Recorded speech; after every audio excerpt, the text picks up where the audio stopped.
And we are back here on the GSMC Sports Podcast. And for the second part of the show, we are now going to talk about the first round matchups. Which higher seed has the best chance? Or what higher seeds have a chance of being upset in the first round? And we have some very good playoff series coming up. Really across the board. I mean, even if you look at um, the series that have been finalized in the Eastern Conference, like we're still waiting on, you know, um, who the two seeds are going to be playing. Well, in the Eastern Conference, we're still waiting on that, or the one seeds. Sorry, um, who the Cavs are going to be playing. Um, and we're still waiting on actually who the Thunder are going to play. So 1 2 seed and 1 1 seed are waiting on who they're playing. That's what I meant to say. But right now, with the series that have been finalized at the moment, you got the Pistons and the Knicks, which I have a little image here, a little background image for it. The Pacers and the Bucks, the Clippers and the Nuggets, the Lakers and the Timberwolves. You got the Warriors and the Rockets, and then you got the Magic and the Celtics. So yeah, we're waiting on the other two series to be finalized. And I think you all know where I'm going with this. I think the Pistons, of the teams, of the series that we have in the first round, the Pistons have the best chance of pulling off an upset of every other team, every other lower seed. I think. Um, I'll tell you what the second team would be in a second. Um, I would say two Western Conference teams have a chance of knocking off a higher seed, but yeah. So the Pistons, they've made the playoffs. What a turnaround. Cade Cunningham has been spectacular this season. They went 3-1 against the Knicks this year. And I don't think this series is going to be a cakewalk for the Knicks. I don't.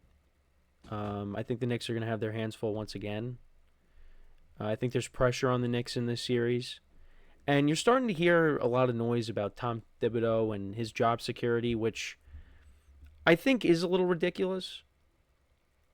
Because look at where the Knicks were before him.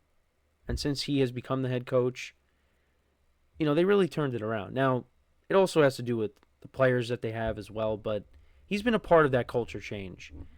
And, I think maybe, next year, if there's even more of a regression, then, I shouldn't really say regression. I mean, they won 50 games. But let's see how this year goes first. Let's do that. Let's see how these playoffs go. If they get knocked down in the first round, I mean, you could have that conversation, but I think Tibbs should stay. The players love playing for him. Again, they won 50 games this year, so I don't think they should let him go. Now, I know you can make the argument that they could go in a different direction, but I don't think they should be getting rid of Tibbs. But yeah, the Knicks, last year, they were a more physical team. And they definitely lost some of that physicality. They definitely lost some of that grit from last year because of the subtractions of, even though you got a very good player who had a great season, who was an all-star in Karl Anthony Towns, trading Dante DiVincenzo, you did lose some of that grit. And I think the biggest loss, and I think we all can agree, the biggest loss is Isaiah Hartenstein. Losing him, I think, has really made an impact on this team. Had a huge impact on this team. Because he was a guy that could score and, gets rebounds. Mitchell Robinson, he's not really a scorer for the Knicks. Plays good defense, gets rebounds, but he doesn't really score. Hartenstein can do all that. And, he left, got a good contract with OKC. Can't really fault him for that. But that has proven to be a loss that they really haven't been able to overcome. Now, do they have a chance here in this series to rewrite the wrong and, knock off the Pistons? Absolutely. Absolutely, they do because they have one of the best players in the NBA in Jalen Brunson. You still got Josh Hart. We just talked about Karl Anthony Towns, who was an All-Star this year along with Brunson. OG Anunoby has played really well this year. And, Mikal Bridges has been very inconsistent. He hasn't been the player that the Knicks were hoping for. But having said all that, Pistons could definitely win this series. They definitely can. Cade Cunningham could be the latest player to go to the Garden and just, terrorize the Knicks in the playoffs. Because let me tell you something. If Cade Cunningham goes off in this series against the Knicks, there's going to be chance similar to what we have seen with Trae Young. Cade Cunningham is going to be the new Trae Young.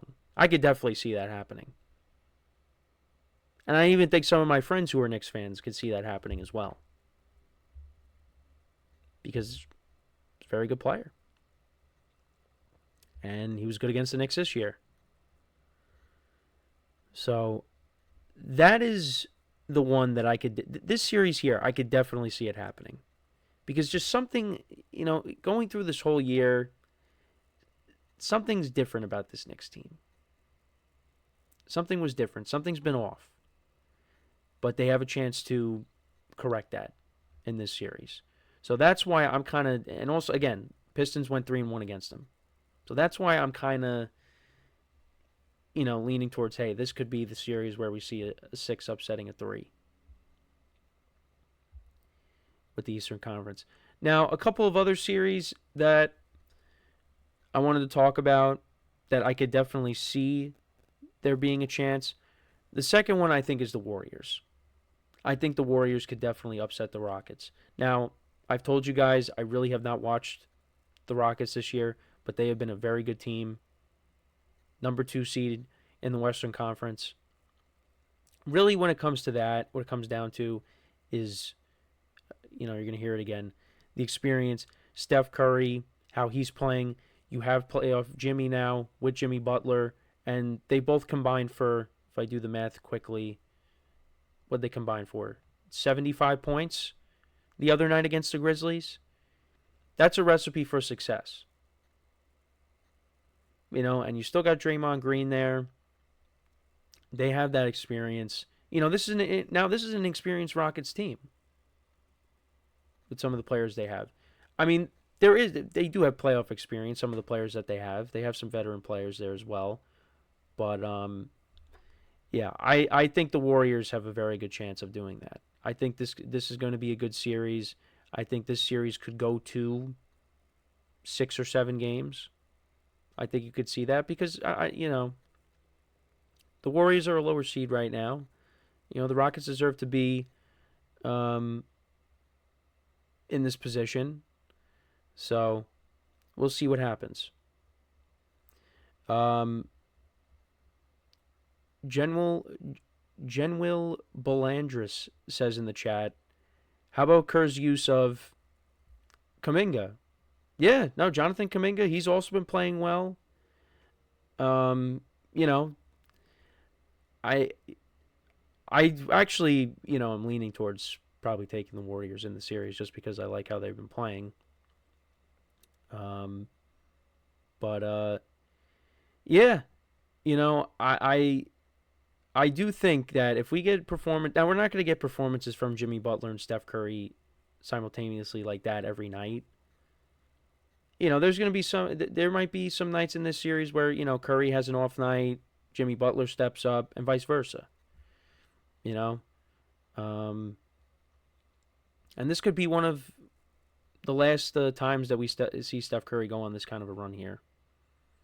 Because I believe it or not, he's 37 years old, which I can't believe that. But he could still play. He could still shoot that basketball, man. I mean, those clutch threes he shot down the stretch against the Grizzlies, I mean, he still has it. I mean, that hasn't gone anywhere yet. And for Jimmy Butler, I mean, this could be one of his final runs too. You never know. So I do think that we could definitely see the Warriors pull off an upset there.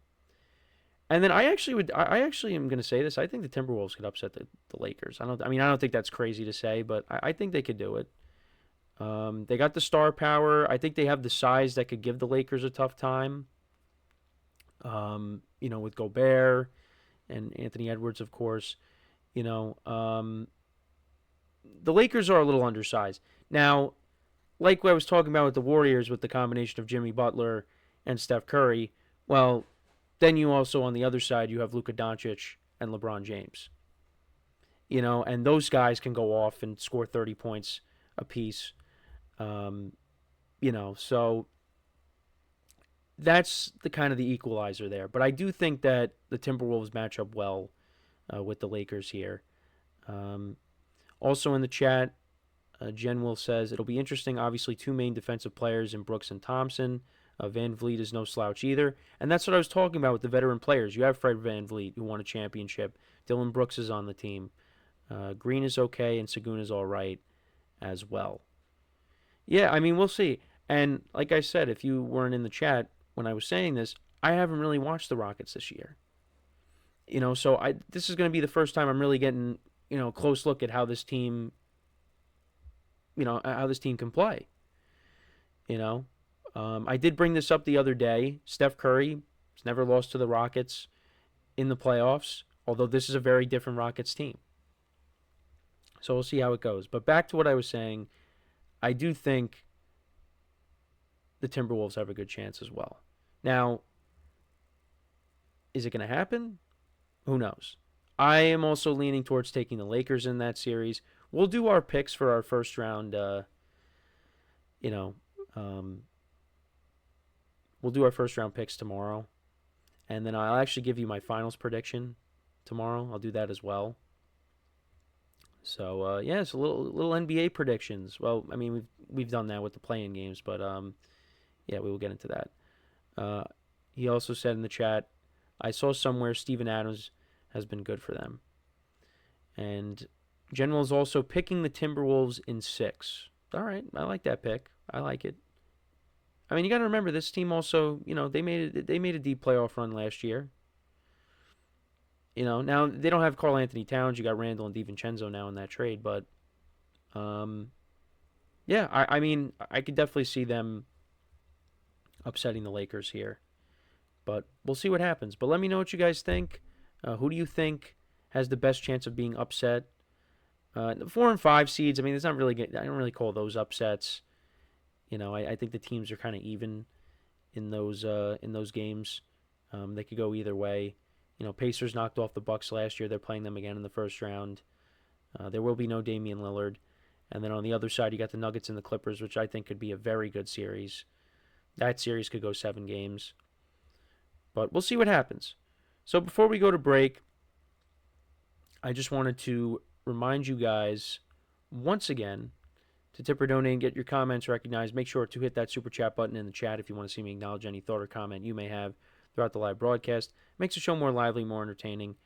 Between myself, the host, and you guys, the viewers, we appreciate you guys' viewership each and every day. So any contribution you can make to the show means the world to us as we put out content for you guys each and every day. And also the other way to help out the show is by going to the link at the bottom of the show segment on the ticker, GSMCPodcast.net. That is GSMCPodcast.net. A couple more comments from Jen Will before we go to break. He said Reed has stepped up for them. He's no cap, but he's doing well.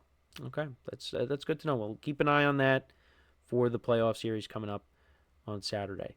So when we come back from our next break, we're going to transition over to football for the remainder of the show. We're going to talk about the Giants working out some quarterback prospects, including Shedeur Sanders. I'll talk about what Joe Schoen had to say in his press conference. So we will get into all that when we come back from our next break. So with that being said, stick around, and we'll be right back here on the GSMC Sports Podcast.